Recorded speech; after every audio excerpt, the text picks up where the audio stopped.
Chaque jour, depuis 2013, elle ne se détache plus de sa blouse. La motivation de Ouro Agoro Amina se mesure. Elle a imaginé et créé cette entreprise, Minagro Group.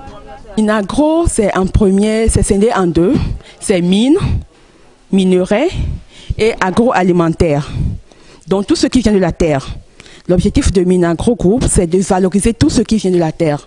Donc tout ce qui est minerai, ça sort du sol. Et tout ce qui est agriculture aussi vient du sol. Donc l'objectif de Minagro, ce n'est pas seulement pour l'agroalimentaire, c'est bientôt aussi dans les minerais, vous nous entendez. Effectivement, c'est notre produit phare. Cette farine, ça permet de faire de la bouillie, que ce soit pour le grand comme pour les petits. Amina et son équipe font la conquête et transformation des produits des champs et en ont fait un modèle de réussite. Le soutien financier que le FAEJ nous donne à chaque temps, on a pu même créer de l'emploi. Et on est au moins 10 femmes pour l'activité. Donc c'est déjà un grand pas parce que ces femmes aussi subviennent à leurs besoins quotidiens. On a eu aussi à trouver des marchés au niveau tant sur le plan national que sous-régional. Des jeunes porteurs d'idées d'entreprise, à l'instar de Amina, se comptent aujourd'hui par milliers. Promis par le FAEJ, Fonds d'appui aux initiatives économiques des jeunes.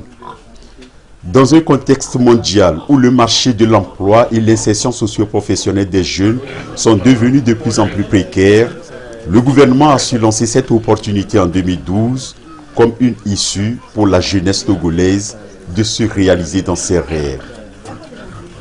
Plus de 5 ans après, environ 10 700 jeunes sont formés à l'entrepreneuriat, plus de 1300 entrepreneurs et artisans accompagnés dans leurs projets à hauteur de plus de 2,160 milliards de francs CFA.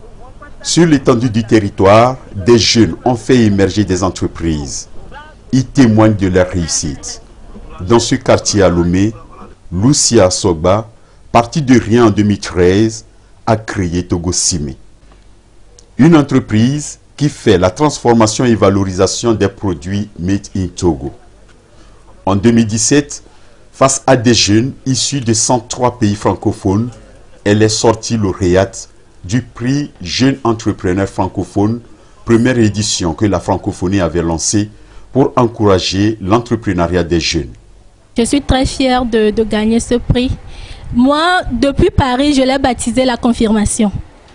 Et il faut dire qu'en 2013, ce n'était pas du tout évident de pouvoir continuer dans cette entreprise parce que c'est la première entreprise à être spécialisée dans la promotion des produits locaux. Nous avons en fait reçu le soutien du PPEJ. Donc c'est ça qui a lancé l'entreprise.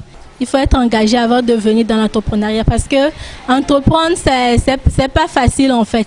Il faut avoir de la ténacité, il faut avoir l'esprit de partage, l'esprit de gagnant. L'engagement et la ténacité, c'est le secret que les jeunes ont désormais découvert grâce au FAEJ et se le partagent à travers des formations tous azimuts. Le rendez-vous Jeudi Jose fait ses preuves. C'est très important pour un jeune entrepreneur de planifier son activité et à chaque fois de s'arrêter pour évaluer la progression de son activité. La motivation est l'élément fondamental de la création d'entreprise. En 5 ans de mise en œuvre, les résultats sont certes probants, mais les défis sont encore nombreux à relever.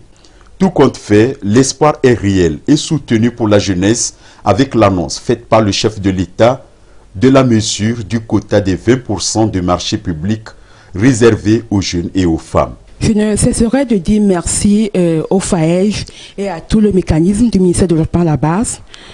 Pourquoi pas au président qui toujours a eu confiance aux jeunes pour nous soutenir jusqu'à ce qu'on arrive ici. Et je dirais que la base maintenant est solide pour pouvoir maintenant élever plus notre activité. La coordination travaille à les sensibiliser et aussi à se doter pour cette année 2018 d'autres sources de financement, notamment la Banque Atlantique et d'autres institutions de microfinance.